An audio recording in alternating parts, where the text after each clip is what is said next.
প্রবাসীদের জন্য সুখবর, বিমানের টিকিটের দাম কমল। নতুন নিয়মে কী থাকছে? প্রবাসী জীবন মানেই কঠোর পরিশ্রম, বেঁচে থাকার লড়াই। কিন্তু দেশে ফেরার সময় যখন বিমানের টিকিটের দাম আকাশ ছোঁয়া হয়ে যায়, তখন কষ্টটা আরও বেড়ে যায়। অনেকেই বাধ্য হয়ে বাড়তি টাকা খরচ করত, আবার কেউ কেউ কালোবাজারির ফাঁদে পড়তেন। তবে এইবার সেই দিন শেষ। সরকার নিল এক দারুণ উদ্যোগ, বিমানের টিকিটের দাম কমানোর ঘোষণা।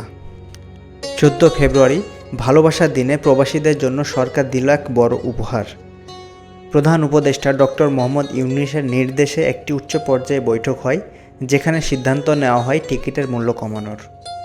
নতুন টিকিটের দাম: সৌদি আরবগামী ফ্লাইট জেদ্দা $480 থেকে $360, মদিনা $430 থেকে $360, রিয়াদ $400 থেকে $360, মালয়েশিয়া $175 থেকে $150।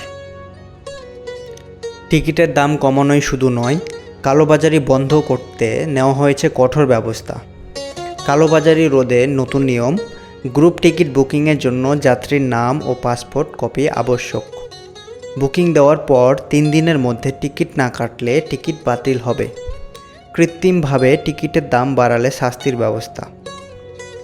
আরও বড় সুখবর, এখন থেকে সব এয়ারলাইনের টিকিট অনলাইনে কিনতে হবে, যাতে দাম স্বচ্ছ থাকে এবং দালালদের দৌরাত্ম্য কমে। ভবিষ্যৎ পরিকল্পনা: বিকাশের মাধ্যমে অনলাইনে টিকিট কেনার ব্যবস্থা চালু করতে চায় সরকার। সাধারণ মানুষের জন্য এটি আরও সহজ করার উদ্যোগ নেওয়া হচ্ছে।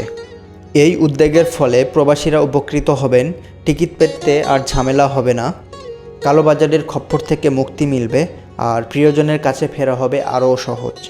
এই উদ্যোগ সম্পর্কে আপনার মতামত কমেন্টে জানান এবং এই গুরুত্বপূর্ণ তথ্য সবার সঙ্গে শেয়ার করুন। দেশের জন্য ভালো খবর, প্রবাসীদের জন্য স্বস্তি।